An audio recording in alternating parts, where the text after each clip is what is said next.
Ayo cegah penyakit kanker. Penyakit kanker adalah penyakit yang sangat ditakuti semua orang karena banyak menyebabkan kematian serta pembiayaannya yang mahal. Semua usia berpotensi terkena penyakit kanker. Penyakit ini dapat dicegah dengan mengubah perilaku atau gaya hidup seperti stop merokok, hindari terpapar asap dan residu rokok, hindari mengkonsumsi 4P, pengawet, perasa, pewarna, pemanis. Hindari terpapar bahan kimia dan polusi berbahaya. Rajinlah melakukan aktivitas fisik. Menerapkan perilaku hidup bersih dan sehat. Lakukan deteksi dini secara berkala. Karena Anda bertanggung jawab terhadap kesehatan diri Anda. Jangan tunda. Ayo hidup sehat untuk cegah penyakit kanker.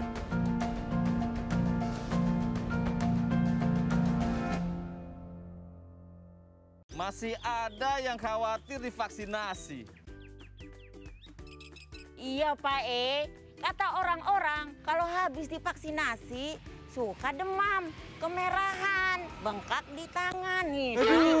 Tapi itu kan cuma sementara Pak, nanti juga hilang sendiri. Emangnya sampean udah divaksinasi? Nah, masih takut sama efek samping? Jangan khawatir, umumnya setelah vaksinasi akan timbul reaksi, itu merupakan hal yang wajar.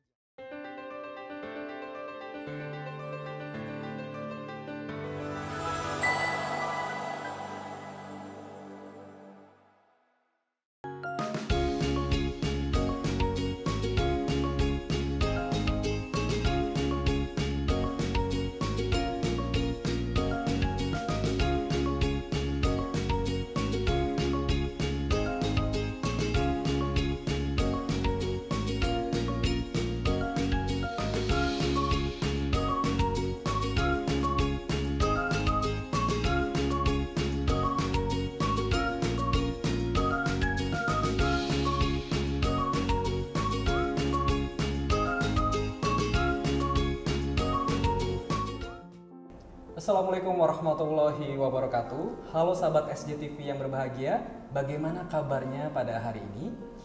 Semoga hari ini sahabat SJTV dimanapun berada dalam kondisi sehat dan tidak lupa juga dalam kondisi yang senantiasa senang tentunya. Pada episode kali ini, saya Lukman Handoyo ditemani dengan rekan saya Wulan, akan menemani sahabat SJTV semua selama 1 jam ke depan untuk membahas isu-isu kesehatan terkini. Sahabat SJTV, di era pandemi COVID-19 seperti saat ini ternyata berbagai masalah kesehatan cukup menghantui masyarakat.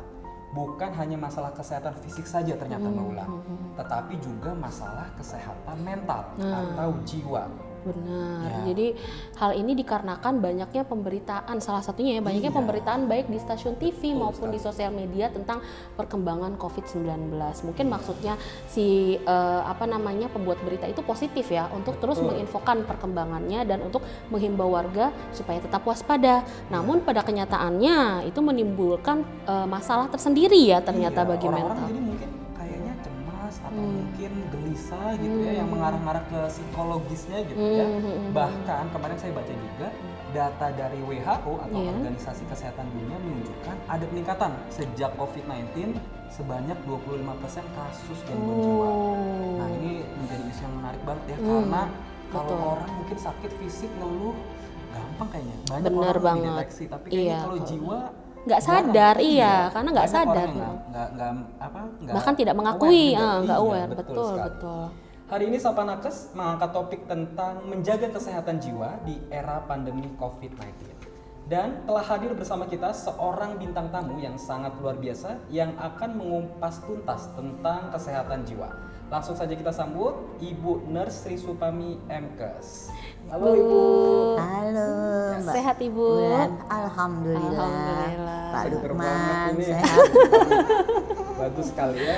Baik, sahabat SJTV, telah hadir di tengah-tengah kita Ibu Nurse Sri Supami MKes, seorang praktisi keperawatan jiwa yang telah berpengalaman puluhan tahun merawat pasien-pasien yang mengalami masalah kesehatan jiwa. Cocok banget nih ya dengan Banget. topik kita pada hari ini. Pengalaman banget pasti, udah banyak warawiri, udah tahu juga Betul pasti sekali. masalah-masalah mental health itu apa Insya aja. Allah. Baik, Bu Sri Supami, sebelum kita lebih lanjut gitu ya, tadi bahas tentang menjaga kesehatan jiwa di era pandemi COVID-19, boleh ya kita kenalan dulu ya. Boleh. Bu Pami ini kira-kira kesibukannya setiap hari apa, Bu? Kesibukannya yang pertama ya tentunya karena ibu rumah tangga, ya urusan rumah tangga. Kemudian selain itu juga kegiatan saya adalah mengajar di beberapa institusi. Itu saja kesibukan saya. Institusi pendidikan kesehatan. Pendidikan kesehatan. Bagaimana tuh Bu cara mengaturnya mengajar di beberapa institusi? Saya mengaturnya, ya saya punya schedule sendiri. Mantap. Sehingga saya sebelum waktunya saya sudah bertanya, saya ngajarnya berapa kelas? Seperti di sini seperti itu. Oh Bu, sekian kelas. Sehingga saya atur harinya, kemudian nanti di tempat lain saya berapa kelas, sehingga tidak ada terjadi tabrakan ya. Dan setiap hari dari Senin sampai hari Sabtu penuh. Wow. Artinya udah Sibuk sekali. terencana juga Iya. Ya, Jadwal padat merayap. Betul. Sekarang tinggal 6 institusi saya mengajar. 6 itu nggak tinggal dong. Satu aja kadang-kadang kelekepan ya. Iya, satu aja keder ya. Iya, betul 6 tinggal sekali, ya. betul. Kalau 6 tinggal tadinya mungkin lebih banyak, Bu. Tadinya sampai 14. Wow. Tadinya sampai 4. Kayaknya seluruh institusi di Indonesia mungkin ya. DKI khususnya saya. Oh, DKI. Oke. Oke, baik. Bu Pami, berkaitan dengan topik yang akan kita Ya. bahas pada hari ini, tadi telah saya sebutkan juga bahwa ternyata Bu Pami ini banyak pengalaman kerja nih di bidang kesehatan jiwa. Boleh dong Iya. Bu Pami cerita sedikit pengalaman-pengalaman tersebut gimana tuh? Pengalaman saya begitu saya bekerja tahun 1973. Waduh, Saya bekerja 73? awal di Rumah Sakit Jiwa Suharto Herjan. 73? Waktu itu namanya masih Rumah Sakit Grogol awalnya. Oh. Kemudian tahun 2000 diganti menjadi Rumah Sakit Jiwa Jakarta. Tahun 2005 diganti menjadi Rumah Sakit Jiwa Dr. Suharto Herjan. Ya, jadi saya bekerja selama 40 tahun dan saya bekerja itu sangat menyenangkan di rumah sakit jiwa. Memang suka dukanya banyak, tetapi saya bekerja di rumah sakit jiwa itu memang saya nikmati sehingga sampai saya pensiun itu 40 tahun saya menduduki bidang perawatan selama 16 tahun. Iya. Kemudian karena saya memiliki ijazah sarjana keperawatan, boleh Ibu pensiun 60, kemudian Ibu pindah ke fungsional gitu. Kemudian saya diangkat di fungsional, saya menjadi kepala instalasi kesehatan jiwa masyarakat. Jadi tugas saya memberikan penyuluhan-penyuluhan ke berbagai panti sosial yang ada di DKI. terkait kesehatan jiwa. Iya, tentang kesehatan jiwa masyarakat. Kemudian saya juga ikut tim CMHN, Community Mental Health Nursing. Ya, yang memprakarsai adalah Prof. Budi Anak Eliat. Sehingga saya tim dengan orang UI. Saya waktu kejadian tsunami, saya berulang kali ke Aceh. Tsunami Aceh 2004 Betul, itu? betul. Tahun 2005 kita mulai terjun ke Aceh memberikan penyuluhan kesehatan jiwa masyarakat dan juga melatih perawat-perawat puskesmas yang ada di Aceh. Semua Aceh Barat, Aceh Timur, Selatan, semua kita jamah semua. Kita berikan pelatihan, kemudian kita bergantian. Setelah kita mengadakan pelatihan, kita terjun ke lapangan, ya, mengajarkan perawat-perawat CMHN yang ada di puskesmas. Kemudian kami melakukan supervisi. Itu selama 1 tahun. Biayanya dari WHO. Dibiayai langsung oleh WHO ya, Bu, ya? Wah, Iya. hebat Setelah sekali. WHO tidak membiayai 1 tahun dan di Aceh sudah oke, semua perawat sudah terampil. Itu berapa lama tuh Bu Kita pelatihannya? tinggalkan. Sekitar kurun waktu Hanya pelatihannya? 2 minggu. 2 minggu, pasti Iya. padat sekali 2 materinya minggu berarti. pelatihan, kemudian 1 minggu ke lapangan. Jadi kami di sana itu 1 tim 3 minggu. Nanti bergantian, kita pulang, nanti tim ini datang. Gitu. Oh, di rolling gitu ya? Rolling, jadi tim CMHN itu ada 3 rolling. dan itu memang nikmat sekali ya. Sampai saya tuh pengalaman saya di Aceh, saya naik motor dengan perawat puskesmas liwat ke itu laut. Jadi laut itu sudah waduh melebar sekali. Jadi begitu lautnya mau dalam, kita turun naik sampan. Itu mau ke Banda Aceh, naik sampan, kemudian kita naik motor lagi. Betul-betul di sana berjuang. Berarti saya tangkap di sini Bu Fahmi tidak hanya berpengalaman di bidang tadi ya orang-orang sakit jiwa di rumah sakit jiwa, tapi juga justru di masyarakat. Betul sekali. Kemudian selesai Aceh sudah pandai semua, DKI. Kami memberikan pelatihan di 5 wilayah DKI. Jadi semua perawat puskesmas setiap wilayah harus ada perawat CMHN. Artinya perawat CMHN yang sudah diberikan pelatihan. Gitu. Jadi kami bekerja sama dengan dinas kesehatan. Mantep ya, udah banyak banget. Iya. Apa namanya, sasarannya untuk mencegah justru Pak ya? Betul, sehingga mereka bisa mandiri, ya selain mencegah, mereka bisa mandiri. Sehingga pasien-pasien gangguan jiwa yang kembali ke rumah tidak merasa tidak terasingkan. Karena yang dulu sebelum mendapatkan pelatihan, itu banyak masyarakat itu kalau pasien pulang dari rumah sakit jiwa, si gila pulang. Segitunya? Betul sekali. Betul sekali. Si gila pulang. Hati-hati. Dan itu menjadi concern Bu Fahmi juga. Betul. Keluarga juga copingnya sekarang sudah mulai bagus. Karena kalau dulu dia nggak mau nerima, dirawat aja gitu. Tapi kenapa ya Bu ada faktor seperti itu? Kenapa keluarga nggak mau menerima? Keluarga itu pada umumnya seperti ini ya. Pertama dia sakit jiwa, dia masukkan ke rumah sakit swasta yang mahal. Dia pulang, anfal kembali. Anfal kembali, masuk masih punya ada uang. Uangnya masih ada. Masuk ke swasta. Begitu sudah pulang, anfal lagi. Berulang. Udah masukin aja deh ke pemerintah yang murah. Karena terbebani. Betul. Dia tidak mencari kenapa kok dia anfal kembali. Iya, kenapa ada serangan berulang ya? Belum tergali oleh mereka. Betul. Kemudian masuk di rumah sakit jiwa pemerintah, pulang anfal kembali. Aduh. Kemudian rumah sakit jiwa pemerintah menganjurkan untuk mengikuti rehabilitasi. Begitu di situ dikasih pelatihan pasiennya, kemudian keluarganya juga dikasih penyuluhan. Kami ada pertemuan keluarga setiap bulan di rumah sakit jiwa. Untuk kontrol juga itu ya? Untuk ya artinya mengajarkan keluarga supaya copingnya efektif. Karena selama ini tidak efektif. Seperti itu sehingga pasien itu bolak-balik kambuh. Kemudian kami mengadakan program rehabilitasi. Mereka bekerja seperti pegawai, dikasih seragam, tetapi yang membayar adalah keluarga.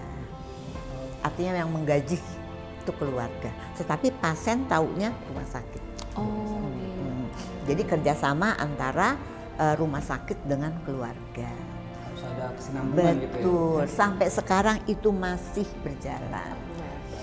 Luar biasa sekali pengalaman Bu Sri Fahmi ya, dalam bidang perawatan jiwa atau kesehatan jiwa, dari mulai yang sakit di rumah sakit, di masyarakat, juga melibatkan keluarga tadi ya. Benar banget. Oke, kita ingin lebih tahu dalam lagi ya, tahunya lebih lanjut lagi terkait dengan bagaimana sebenarnya menjaga kesehatan jiwa di era pandemi COVID-19 Mbak Ulan. Betul. Ya, tapi akan kita bahas setelah pariwara berikut, tetap di Sapa.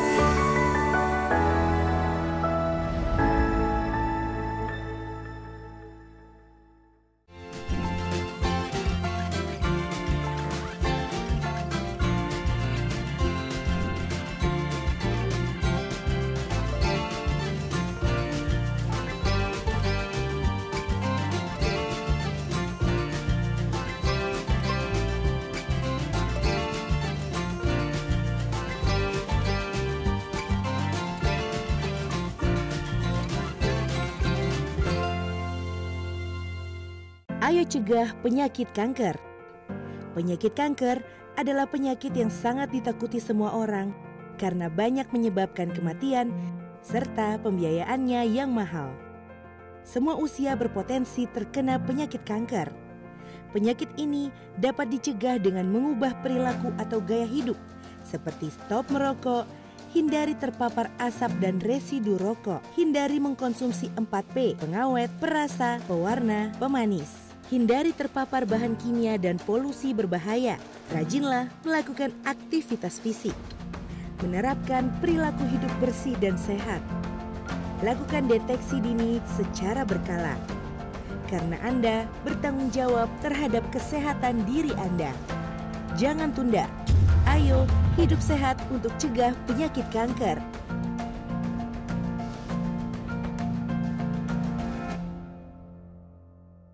Masih ada yang khawatir divaksinasi. Iya Pak kata orang-orang kalau habis divaksinasi suka demam, kemerahan, bengkak di tangan nih. Tapi itu kan cuma sementara Pak, nanti juga hilang sendiri. Emangnya sampean udah divaksinasi? Nah, masih takut sama efek samping? Jangan khawatir. Umumnya setelah vaksinasi akan timbul reaksi. Itu merupakan hal yang wajar. Kembali lagi di Sapa Nakes, masih bersama saya Lukman dan rekan saya Bulan. Dan tentunya masih bersama bintang tamu kita yang hari ini sangat spesial sekali, Ibu Nersri Supami. Oke, baik. Kita lanjutkan Bu ya. Tadi kan sudah dijelaskan ya Mbak Bulan bahwa pengalamannya banyak banget dari rumah sakit, kemudian bantu orang-orang yang bencana juga. Betul, ternyata, jadi edukator juga tentunya Ya, buat betul sekali. perawat-perawat. Dan begini Bu Pami, tadi kan mungkin kita sudah jelaskan di awalnya bahwa ternyata data dari Organisasi Kesehatan Dunia atau WHO itu ngasih tahu bahwa ada peningkatan sebesar 25% semenjak pandemi COVID-19 berkaitan dengan masalah kesehatan jiwa. Nah, berbicara menjaga kesehatan jiwa di era pandemi COVID-19, kira-kira mengapa sih Bu menjadi sangat penting gitu kita harus menjaga kesehatan jiwa ini? Betul, karena memang kita hidup itu tentunya harus sehat jiwanya. Seperti apa sih orang yang sehat jiwanya itu? Banyak orang yang belum tahu. Ya, belum tahu. Oh, ternyata saya sakit ya? Iya. Kenapa kok baru tahu? Iya, soalnya pikiran saya nggak tenang. Perasaan saya juga nggak tenang. Kemudian saya suka mundar-mandir. Itu perilakunya. Itulah salah satu tanda orang dengan gangguan jiwa. Ya, jadi gangguan jiwa itu ada dua, ya. Ada satu psikososial, yang satu lagi adalah ODGJ. ODGJ itu orang dengan gangguan jiwa. Dan sekarang aturan dari Departemen Kesehatan, waktu itu masih Departemen Kesehatan, tidak boleh mengatakan orang gila. Oke. Iya, karena dia mengalami penyakit yang cukup berat sekali, adalah di otak. Yang terganggu adalah susunan saraf pusat. Bedanya psikososial dengan ODGJ itu sendiri apa? Baik. Jadi bedanya psikososial dengan ODGJ. Psikososial yang mengalami adalah kita semua. Kita semua psikososial. Ya. Kenapa? Seperti kita suka mengalami cemas, stres, sombong pun itu dikatakan psikososial. Waduh. Bisa tuh ya Bu? Betul. Jangan sombong berarti. Sombong berarti. Ya, itu juga psikososial. Korupsi psikososial? Iya. Ya. Jadi semua yang kita alami, frustrasi juga itu dikatakan psikososial. Bedanya apa dengan ODGJ? Kalau psikososial mencari pengobatan. Sadar. Ya. Dia bisa menggunakan obat sendiri. Artinya mandiri. Tapi kalau ODGJ mengatakan tadi yang Mbak Ulan bilang, tidak mengakui sakitnya.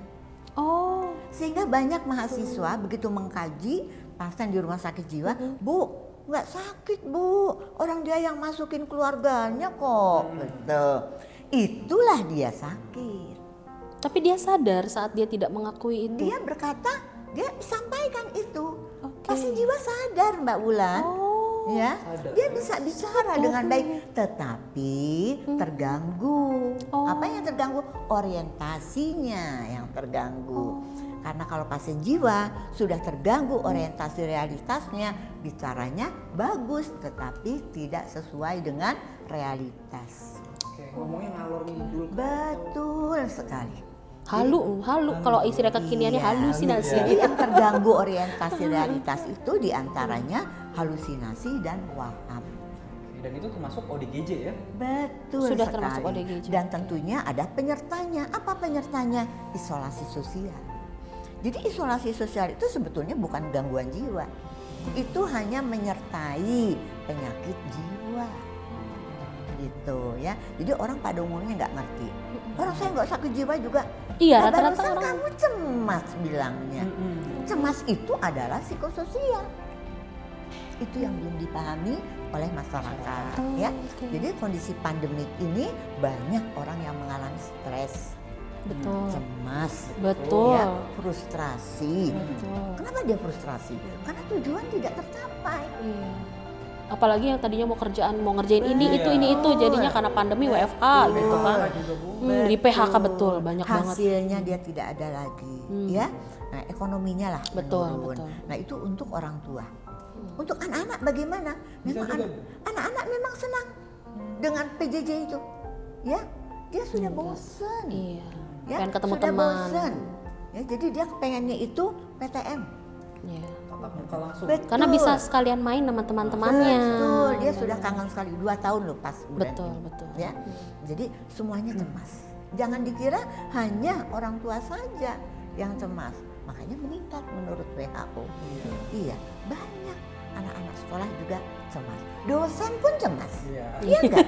Nah, Betul sekali. kita memberikan pelajaran kondisi seperti ini, ya. Tercapai PJJ. nggak ya gitu? Menurut Kompetensinya saya tidak tercapai nggak ya? Betul. Karena saya nggak puas. Betul. Ya, nggak puasnya kenapa? Mahasiswa tidak mengerti, kita juga sulit menjelaskan. Benar. Kemudian dia ujian dia bisa open book, pasti dia open book ujian. Iya, kalau online dia pasti cari jawaban di internet. Itu pasti open book. Saya nggak percaya kalau dia betul-betul belajar, ya. Tuh, memang hasilnya bagus karena open book. Harusnya kan open book itu bukan untuk pilihan ganda, ya nggak? Betul. Tapi sekarang gitu. Essay. kenyataannya betul. Sekarang kenyataannya open book semua dilakukan. Gitu. Jadi bagaimana nih hasilnya? Ya, beda sekali hasilnya. Saya membimbing profesi sebelum pandemi dengan sekarang pandemi jauh berbeda. Ya, kenapa? Karena pandemik tidak bisa langsung ke pasien. Pandemik itu ya kita kasih kasus. Jadi hanya mereka gambaran-gambaran. Tapi kalau kita langsung ke kasus, dia lebih seperti ini, mengaplikasikan teori dengan kasus. Ini nggak bisa gitu. Dan itu menjadi penyebab kecemasan juga tadi ya? Betul sekali. Ya betul. Jadi kecemasan itu meningkat di kondisi pandemik bukannya hanya karena penyakitnya aja, bukan. Tetapi faktor-faktor ya ini tadi ya, pekerjaan ya, tentunya mahasiswa, kemudian anak sekolah, semuanya mengalami kecemasan. Betul sekali. Ya dosennya kan tadi juga cemas, memang nggak cemas kita. Benar. Gitu. Saya aja Pak Lukman bilang, Mas Susma bilang, Bu, ini ya ke kampus gitu kan. Aduh seneng deh. Senang saya dapat angin ke kampus gitu. Walaupun macet nggak apa-apa, tapi sudah haus memang untuk keluar. Selama ini kan di dalam terus. Iya betul, di rumah terus. Itu juga membuat cemas. Itu membuat cemas. Ya, dan membuat cemas juga kondisi pandemik ini, orang tidak tahu gejala COVID itu seperti apa. Benar. Ada faktor kurang pengetahuan juga di situ. Betul. Orang bertanya, apa sih yang dirasain? Ya. Dan sekarang lagi lebih parahnya, karena meningkat lagi ya, lebih parahnya Omikron itu tidak jelas. Iya, Betul. betul. Ya. Beda sama Delta ya Bu ya. Betul. Delta masih bisa berat, diidentifikasi. bisa betul. diidentifikasi. Tapi Omikron tidak. Enggak, iya. Jadi Omikron itu tanda dan gejalanya nggak Ringan jelas, ya. Sehingga orang itu ngapain pakai masker? Orang saya nggak sakit kok. Ternyata dia sudah positif. Itu yang banyak menularkan, baik di rumah sakit maupun di masyarakat. Ya, dokter lebih tinggi loh kematiannya daripada perawat. Betul. Saya kemarin baca di koran Kompas ya, itu dokter itu lebih tinggi. Kenapa Bu ya? Kenapa ya Bu? Ya karena dokter kan lebih banyak buka praktek dia, selain dia di rumah sakit, pasien datang dia tidak tahu ya kalau dia itu positif. Berarti Padahal banyak- dia udah positif. Oh. Ada pasien yang demam di rumah, dia minum obat dulu. Sampai rumah sakit, Baik-baik aja. nggak panas suhunya, tapi kenapa keringetan? Terus minum obat ya? Iya, ngaku. Ternyata di swab positif. Itu juga banyak membuat cemas ya. Jadi ya memang kalau kita lihat dalam kondisi pandemik ini bukan main peningkatannya karena apa? Karena itu tadi ya. Jadi dia nggak tahu gejalanya. Kemudian yang positif juga seenaknya sendiri ya. Itu yang banyak menularkan. Jadi orang takut sekarang kalau ketemu dia nggak pakai masker. Takut entar dia positif nggak? Itu membuat cemas juga. Betul. Betul. Segala hal aspek itu bisa jadi Betul. pencetus kecemasan. Betul. ya. Memang isoman tidak cemas. Cemas. loh. Isoman itu. Di rumah mau ngapain lagi? Bingung gitu Iya, ya. bingung. Kita mengharapkan kapan ya saya negatif, kapan saya negatif. Iya. Selalu itu yang kita pikirkan, ya. Sehingga kalau dilihat memang tadi kan saya bilang orang sakit jiwa. Kenapa dia sakit jiwa? Karena tadi pikiran, perasaan, perilaku sama dengan kognitif, afektif, psikomotor. Oke. Jadi di keperawatan jiwa dikatakannya adalah kalau 3P terganggu berarti dia sudah ODGJ. Kalau misalnya salah satu P-nya terganggu itu psikososial. Oh gitu. Yang tadi dua klasifikasi tadi ya. Betul. Kadang ada juga mengatakan psikososial itu ODMK. Apa itu Bu Odin? Orang dengan masalah kesehatan. Oh, oke. Jadi gitu sekarang ada yang mengatakan ODMK. Jadi kami juga ke mahasiswa ya harus menyampaikan ODMK, psikososial, kemudian ODGJ. Tapi kadang ada mahasiswa yang masih, Bu gila ya. Padahal itu sudah Terlalu tidak boleh, sarkasme ya Bu, Betul. sarkasme Saya ya. selalu kalau di kelas jangan bilang gila lagi. Mereka itu sudah menderita. Ya, seperti yang gangguan orientasi realitas yang keluyuran di jalan. Itu yang sebenarnya- sering nggak pakai baju itu? Betul, itu sudah dikatakan gangguan orientasi realitas. Tapi mereka sadar nggak Bu dengan perilakunya yang Dia dengan perilakunya sebetulnya sewaktu-waktu sadar. Karena gangguan jiwa itu berfluktuasi. Naik turun. naik turun. Betul Oke. sekali. Tidak selamanya tadi kan Mbak Wulan bilang nggak sadar. Oh enggak. Oh gitu. Ya, bahkan ada di rumah sakit jiwa pasien halusinasinya kalau mendengar halusinasi itu siram suster dengan air panas. Sehingga dia Kenapa? sehingga dia dilarang untuk mengambil air panas. Karena pernah kejadian dia membawa teko air panas dari bagian gizi, ada perawat mahasiswa siram. Aduh, Apa yang Luka terjadi? bakar, Melepuh, iya, luka luka bakar. bakar dia, gitu. bahaya sekali. Tangannya kena semua, gitu. Jadi itu yang seperti itu tuh, ya pasien itu tidak boleh bekerja, karena bahaya, gitu. Jadi memang di rumah sakit jiwa itu bekerja sangat resiko tinggi ya. iya betul betul. Dan sekarang di rumah sakit jiwa juga terima pasien COVID loh. Iya, karena mungkin kebutuhannya meningkat juga. Betul. Dan pasien jiwa juga banyak yang kena COVID Dari mana itu Bu dia bisa kenanya? dari mana-mana. Oh, Berarti kalau kayak gitu double perawatannya ya. Bu? Betul. Oke. Jadi kita masuk padahal sudah kita harus swab dulu ya. Keluarga juga harus swab dulu. Selama kondisi gini tidak boleh dibesuk. Perawatnya juga banyak yang kena. Ya, cemas semua tuh perawat ya. Iya, Gitu. staf medis itu lini pertama ya, perawat dan dokter tuh emang. Karena kita di garda depan. Betul, adanya, garda depan ya. betul. Yang menghadapi langsung. Betul sekali. Makanya saya kemarin kok membaca kok dokter ya yang tinggi, bukan perawat gitu. iya. Oh mungkin karena dokter lebih di konsultasi dia di rumah atau di mana sering ketemu dengan pasien, mungkin begitu. Ada kemungkinan seperti itu. Betul. Kalau perawat kan perawatan ya, Iya. mungkin sudah pakai pencegahannya. Tapi kalau pakai APD-nya, kalau Portalnya kan dokter. Betul sekali. Yang menyatakan positif negatifnya kan. Betul sekali. Seperti sebelah rumah saya itu dokter ya. Jadi dia itu suka konsultasi dengan saya. Kita sama-sama lah ya. Nah, dia masih muda, dia seumur anak saya yang pertama. Jadi dia suka, Bu, gimana ya saya kalau ada pasien saya nggak Nancy? Jangan Nancy, ya, jangan dulu. Biarpun bagaimana, itu nanti akan kena. Jadi jangan dulu. Jadi gimana ya saya ya? Karena ada pasien kemarin bilang enak, dia terus kena. Nggak lama dokternya itu kena. Berarti kan cepat sekali terpaparnya. Betul. Omikron ini lebih hebat lagi penularannya. Dia cepat datang, dia cepat pulang. Dan kita nggak tahu kapan dia datang. Betul. Omikron 5 hari udah selesai. Oh, 5 hari sudah cepat ya. 5 hari dia udah negatif.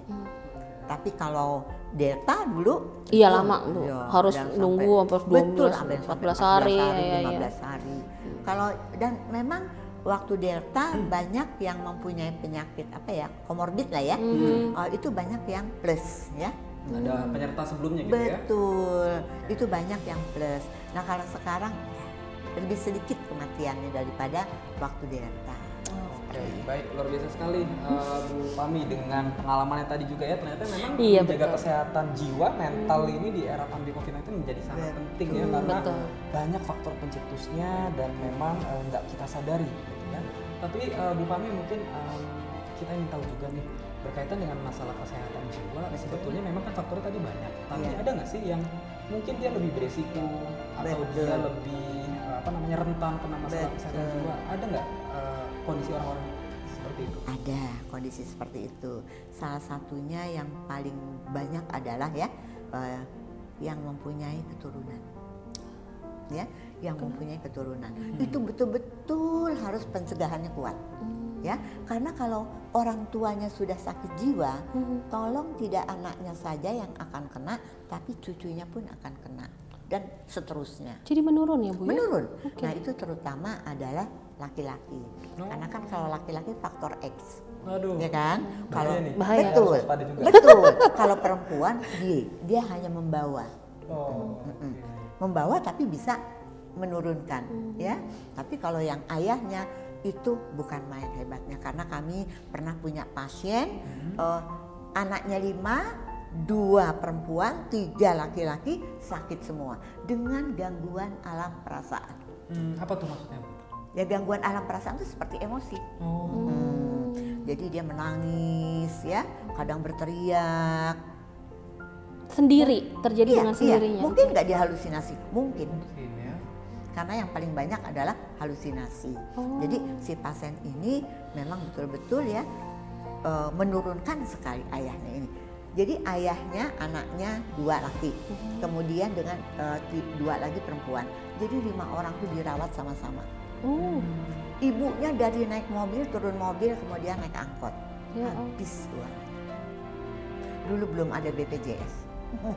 Segitunya ya berkaitan dengan iya, kemudian saya bilang ya sudahlah, ini saja dibawa pulang kalau sudah tenang, kasihan orang cuma diam saja. Ada lagi pasien yang sakit karena perbuatan dari ayahnya. Aduh. Jadi dia punya anak 2, 1 laki-laki, 1 perempuan. Yang laki-laki karena punya kamar 1, laki-laki tidur di kursi. Yang perempuan tidur di kamar dengan bapak dan ibunya. Waktu dia gadis, bapaknya nggak berani nyolek. Tetapi setelah dia nikah, setahun dia bercerai, pulang ke rumah tidur bertiga lagi. Tidur bertiga lagi karena dia tertekan. Kalau nggak mau itu ayah, ya. Kalau mau ibunya di sampingnya. Jadi dia disetubuhi oleh ayahnya di samping ibunya. Ya ampun. Betul. Kalau saya bilang itu yang sakit jiwa adalah ayahnya. Iya, ayahnya. Jadi anaknya ini kalau datang ke rumah sakit jiwa begini, gue dinaikin bapak, gue dinaikin bapak. Hanya itu ocehannya. Ya ampun. Tapi sadar loh ya, itu sadar. Gue dinaikin bapak, gue dinaikin bapak. Saya pas kerawat jalan, tolong lakukan pemeriksaan terdahulu. Jangan dinanti-nanti. Malu, orang semua dengar. Iya. Masuk ke rumah sakit jiwa. Sudah 19 kali dia dirawat. Dengan kondisi yang sama, gue dinaikin bapak. Selama itu menyebut-nyebut. Betul sekali. Jadi 19 kali masuk, buat apa dia pulang? Saya bekerja sama dengan panti sosial. Panti sosial, tolong, ini gimana nih? Udah Bu, antar aja, kita memang jemput bola. Ya, kemudian dibawa ke panti, ibu gak usah diambil anaknya ya, biar di panti. sekarang dia menjadi ketua gizi. Artinya Mantap panti ya. sosial tadi juga ikut membantu merawat. Merawat. Saya bilang sama ketua ininya, pantinya, Dok, jangan dikembalikan ke keluarga. Kalau dikembalikan ke keluarga, ini akan kembali lagi. Iya, betul. Dia sudah tenang, sudah bagus, ya. 9 tahun selama saya pensiun. Saya mau pensiun tuh nyerahin dia ke panti. Nyerahin.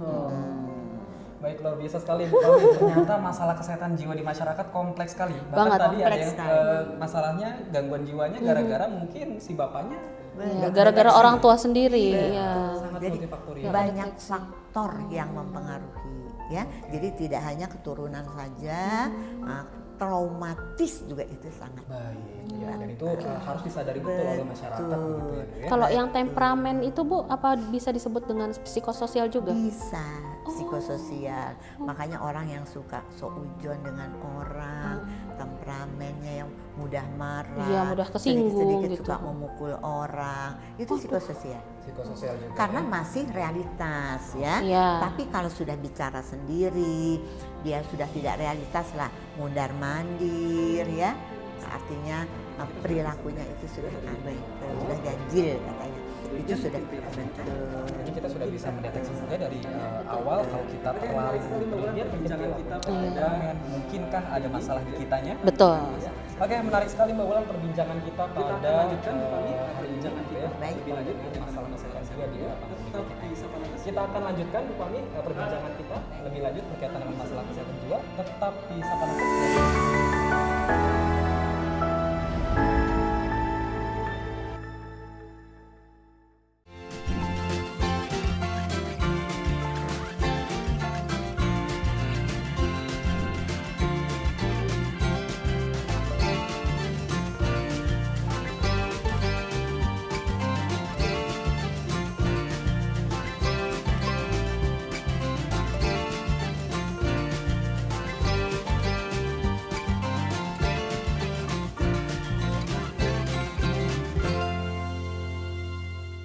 Ayo cegah penyakit kanker.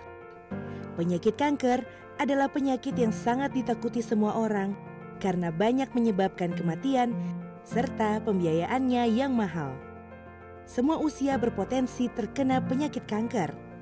Penyakit ini dapat dicegah dengan mengubah perilaku atau gaya hidup seperti stop merokok, hindari terpapar asap dan residu rokok, hindari mengkonsumsi 4P, pengawet, perasa, pewarna, pemanis. Hindari terpapar bahan kimia dan polusi berbahaya. Rajinlah melakukan aktivitas fisik. Menerapkan perilaku hidup bersih dan sehat. Lakukan deteksi dini secara berkala. Karena Anda bertanggung jawab terhadap kesehatan diri Anda. Jangan tunda. Ayo hidup sehat untuk cegah penyakit kanker.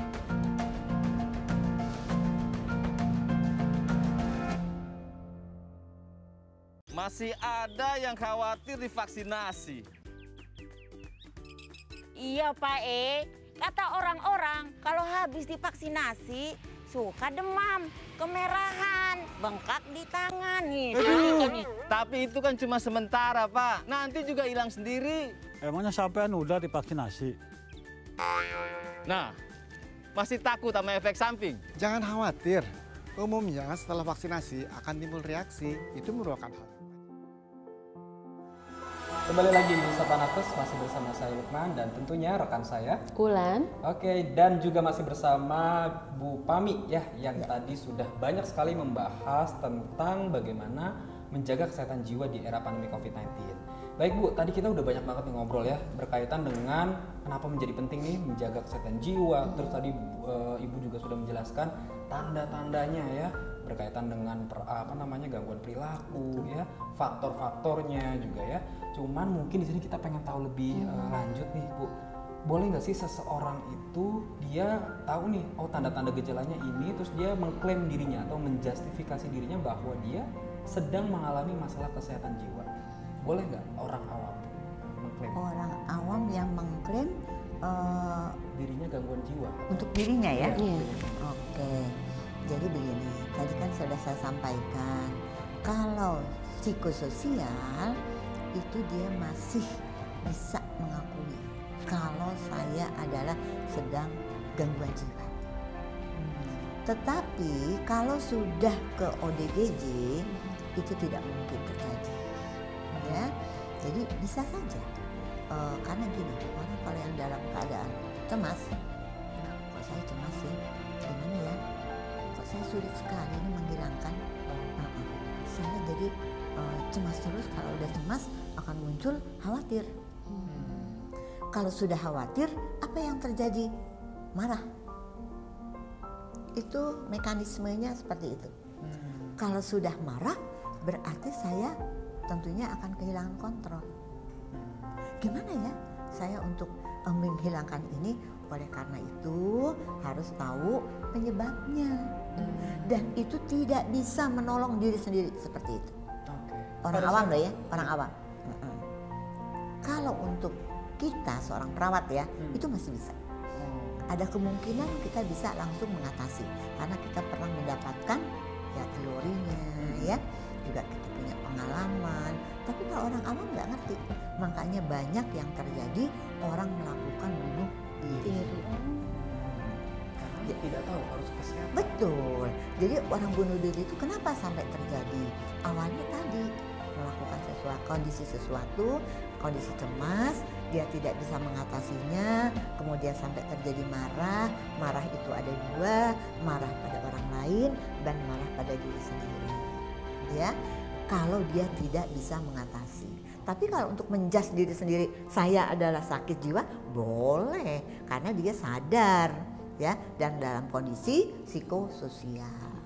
Kalau memang sudah menyadari, artinya kalau kita dikatakan sudah menyadari itu, artinya kesadarannya sudah tinggi.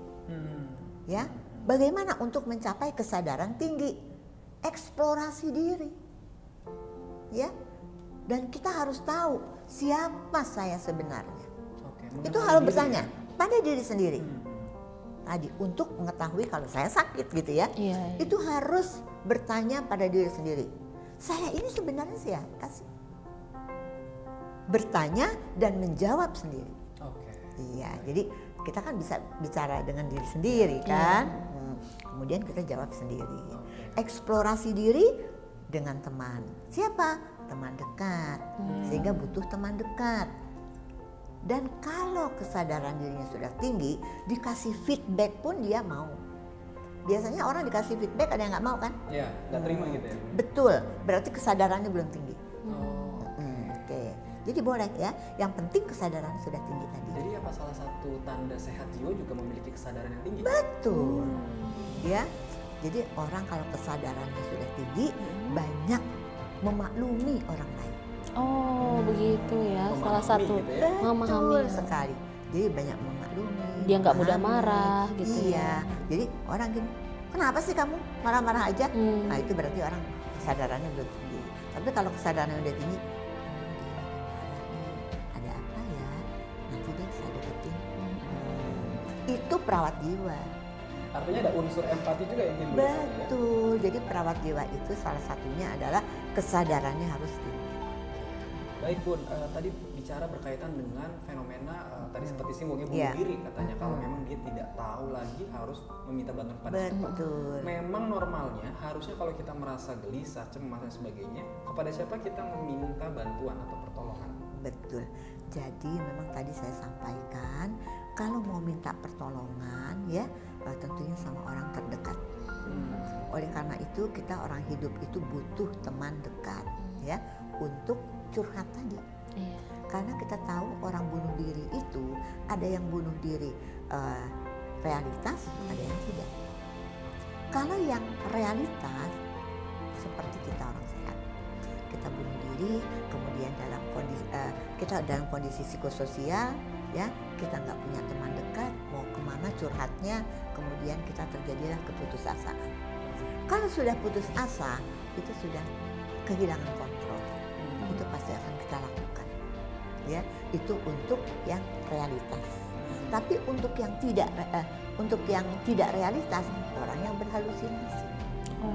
Oleh karena itu dikatakan kegawat daruratan psikiatri adalah bunuh diri. Jadi memang minta bantuan kepada orang terdekat itu menjadi hal yang sangat penting. Betul sekali. Oke, dan lantas apa Bun yang harus dilakukan sama orang terdekat ini? Oh saya sedih, saya cemas, saya marah. Kita sebagai temannya harus apa? Betul. Oleh karena itu ya teman dekatnya ini karena dia juga sudah sering curhat, tentunya akan memahami kondisi dia.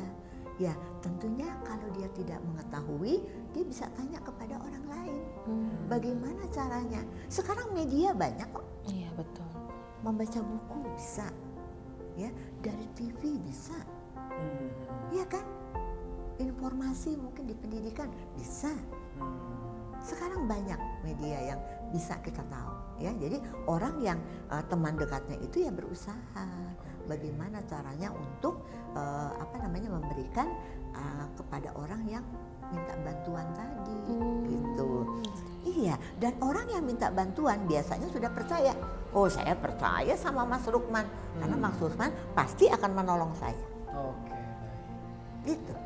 Karena memang sekarang kalau kita cerita sama teman rasanya jarang dipahami gitu. Nah, Iya betul betul. Makanya tadi yang dimaksud dengan teman dekat itu apakah harus terpatok dengan misalkan pasangan suami istri, misalkan istrinya ke suaminya, suaminya atau ke istrinya, atau mungkin bisa didefinisikan juga sebagai keluarga misalkan kakak, atau memang harus sahabat yang orang yang beda sama Keluarga, kita, ya. beda dari keluarga. Karena gini ya, seseorang itu dia mau curhat tergantung pada orang itu sendiri. Betul. Ya. Dengan suami pun belum tentu dia mau curhat. Karena suami tidak pernah artinya memberikan jawaban yang tepat untuk dia. Gitu. Kadang menyalahkan. Ada loh yang begitu, ya. Nah, bahkan dia lebih mudahnya ya curhat itu dan mendapat jawaban yang Justru dari orang lain baik ya? gitu ya. Itu dari orang lain, sahabat biasanya. Oke. Ya semuanya dikatakan orang dekat, sahabat, suami, keluarga. Tapi harus dipilih-pilih tadi. Nah, Ya, siapa yang Jadi berarti nyamannya dia di mana gitu ya? Betul. Pasti seseorang punya sahabat. Baik Bun, sebelum jeda mungkin boleh nggak sih Bun berbagi tips nih, karena tadi banyak sekali faktor ya yang menyebabkan kita cemas, mungkin stres gitu ya. Betul. Apa sih tips-tips biar tetap waras gitu, mental kita, jiwa kita, terus di era pandemi ini ya banyak tuntutan segala macam. Boleh kasih Bener. tips-tipsnya Bun? Ya kita harus tahu tentunya bagaimana manajemen stres. Ya, kita harus tahu mengatasinya. Ya, kalau saya cerita mungkin terlalu panjang ya. Prinsipnya aja Bun. Saya kasih deh kalau ada saya ya. Jadi prinsipnya ya kita tentunya dimanapun kita berada, kita harus merasa tenang. Contoh, ya kalau kita mau tenang, artinya kita supaya tidak stres. Biasanya di rumah suka beres-beres rumah. Iya. Kalau habis beres-beres kamar, kira-kira masuk ke kamar bagaimana rasanya? Enak Itu yang aja paling gitu mudah. bersih. Oh. Itu adalah manajemen stres. Oh gitu. Ya? Iya. Kamar saya berantakan. Nah, itu membuat stres. Itu Berarti salah pulang satu. langsung beres-beres ya? Itu salah satu ya dari lingkungan loh. Oke. Ya. Dari fisik. Kalau kita merasa tidak enak, merasa kan stres itu katanya apa sih? Galau gitu ya. Iya, iya. Apa yang dirasakan tuh nggak jelas. Buat olahraga. Olahraga tidak harus dengan banyak orang. Sekarang Ringan banyak gitu kok. ya? Ini video-videonya. Iya. Ya, ikutilah video itu. Itu untuk secara fisik kita. Itu namanya manajemen stres. Tarik nafas dalam, manajemen stres loh. Ya, salah satunya gitu. Saya sampai di Aceh tuh ngajarin loh manajemen stres. Iya, bagaimana tarik nafas dalam? Tidak harus berdiri, tidak harus duduk, bisa. Tiduran pun bisa. Kita membantu orang sakit supaya dia tidak stres. Ya kasih manajemen stres. Ya, kita apa mampunya? Lingkungan tadi ya, lingkungan, fisik, kemudian relaksasi. Betul. Ya, nah hipnosis 5 jari boleh lakukan sendiri. Ya, hipnosis 5 jari bisa kita di kamar. Ya, jadi satu apa yang kita bayangkan itu membayangkan model. Jadi, internet banyak juga itu tips-tipsnya. Jadi 5 jari aja yang kita bisa lakukan ya. 5 jari itu hanya mengenang masa lalu. Kemudian waktu kita senang, waktu kita dipuji orang, waktu kita pernah berada di mana dengan si doi-nya.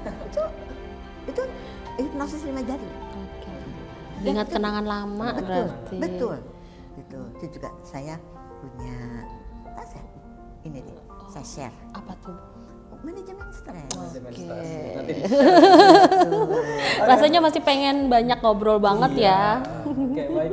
Terima kasih Bun untuk tadi tips-tipsnya ya. Nanti mungkin Bunda bisa menyimpulkan ya berkaitan dengan bagaimana tips-tips yang mungkin bisa juga dilakukan secara lebih sederhana dengan masyarakat oleh masyarakat ya.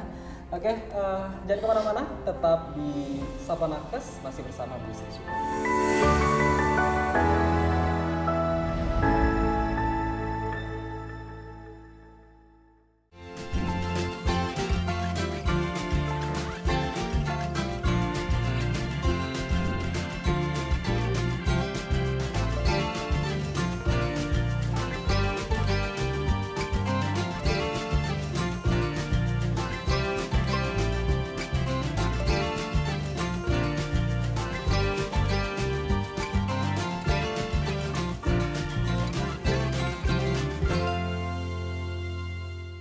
Ayo cegah penyakit kanker. Penyakit kanker adalah penyakit yang sangat ditakuti semua orang karena banyak menyebabkan kematian serta pembiayaannya yang mahal. Semua usia berpotensi terkena penyakit kanker. Penyakit ini dapat dicegah dengan mengubah perilaku atau gaya hidup seperti stop merokok, hindari terpapar asap dan residu rokok, hindari mengkonsumsi 4P, pengawet, perasa, pewarna, pemanis. Hindari terpapar bahan kimia dan polusi berbahaya. Rajinlah melakukan aktivitas fisik. Menerapkan perilaku hidup bersih dan sehat. Lakukan deteksi dini secara berkala. Karena Anda bertanggung jawab terhadap kesehatan diri Anda. Jangan tunda. Ayo hidup sehat untuk cegah penyakit kanker.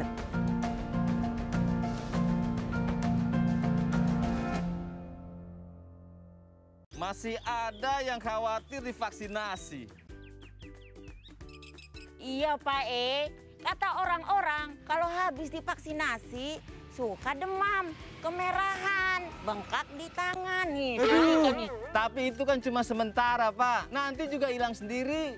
Emangnya sampean udah divaksinasi? Nah, masih takut sama efek samping? Jangan khawatir.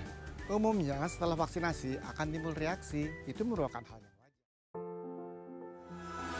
Kembali lagi di Sapa Nakes, masih bersama Bu Pami yang sudah banyak sekali tadi berbagi dengan kita berkaitan dengan bagaimana tips-tips juga menjaga kesehatan mental di era pandemi COVID-19.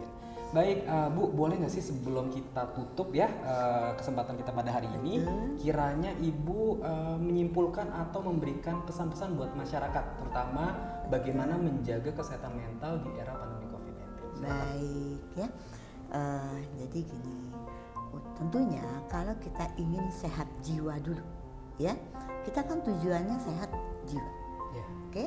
Dalam kondisi pandemik, apalagi kondisi pandemik ini sangat betul-betul, waduh, kalau dibayangkan itu memang sangat rumit sekali kondisinya. Artinya kita hanya ingin sehat jiwa saja, ya. Jadi untuk sehat jiwa tentunya kita harus punya perasaan sehat dan bahagia. Sehat dan bahagia, ya. Kemudian juga tentunya mampu mengatasi apa saja yang terjadi pada diri kita. Misalnya kita mendapatkan problem, kita bisa mengatasi langsung. Artinya coping kita adaptif, ya. Jadi mampu menghadapi masalah apa saja yang terjadi pada diri kita. Kemudian juga kita harus tentunya jadi kita harus menilai orang itu sebagaimana adanya. Jadi jangan berteman, oh enggak, saya enggak mau sama dia, enggak bisa, itu enggak boleh. Jadi kalau orang sehat jiwa dengan siapa saja, ya, sebagaimana adanya dia. Oke, jadi enggak pilih-pilih, ya. Pilih-pilih termasuk psikososial. Ya. Kemudian tentunya mampu menilai diri sendiri dan juga menilai orang lain. Itu saja tipsnya. Luar biasa sekali Bu Fahmi sudah berbagi dengan kita pada kesempatan hari ini ya Bu. Benar, banyak ilmu yang kita serap ya, yang kita dapat dari mulai bagaimana apa itu definisi psikososial, ODGJ, sampai tips-tips memanajemen stres ya tadi ya Pak Lukman ya. Iya baik, dan ternyata penting banget ya, nggak cuma kesehatan fisik saja, benar, tapi ternyata jiwa mental kita ini harus benar-benar dikelola banget ya, dengan baik. Betul. Tadi juga ya kita perlu juga mungkin ada teman buat nanti tempat pelarian kita kalau ada stres gitu ya. Benar, dan itu teman itu nyamannya kita cerita ke siapa, jadi nggak bisa dipaksakan juga begitu. Oke, baik Bu Fahmi, terima kasih banyak ya sudah bisa berbagi dengan pengalaman yang luar biasa pada kesempatan hari ini gitu ya. Baik sahabat SJTV, terima kasih bagi teman-teman yang sudah menyaksikan Sapa Nakes pada episode kali ini. Sampai jumpa di episode berikutnya bersama saya Lukman dan rekan saya Wulan. Pamit undur diri, terima kasih. Wassalamualaikum warahmatullahi wabarakatuh. Waalaikumsalam.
Ayo cegah penyakit kanker.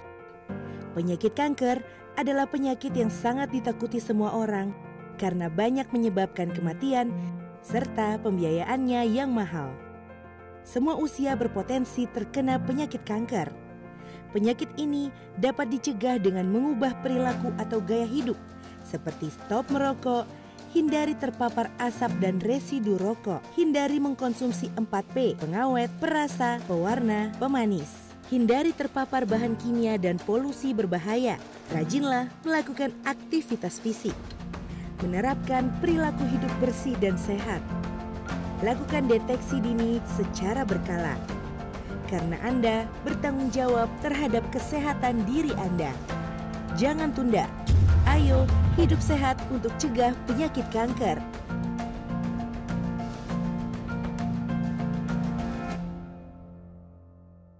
Masih ada yang khawatir divaksinasi. Iya Pak kata orang-orang kalau habis divaksinasi suka demam, kemerahan, bengkak di tangan nih. Tapi itu kan cuma sementara Pak, nanti juga hilang sendiri. Emangnya sampean udah divaksinasi? Nah, masih takut sama efek samping. Jangan khawatir. Umumnya setelah vaksinasi akan timbul reaksi. Itu merupakan hal yang wajar. Namun biasanya bersifat ringan dan sementara. Setelah vaksinasi, jika terjadi nyeri, bengkak, atau kemerahan di tempat suntikan, kompres dengan air dingin. Jika demam, kompres atau mandi dengan air hangat. Perbanyak minum air putih dan istirahat. Serta minum obat sesuai anjuran. Laporkan semua reaksi atau keluhan yang dialami setelah vaksinasi.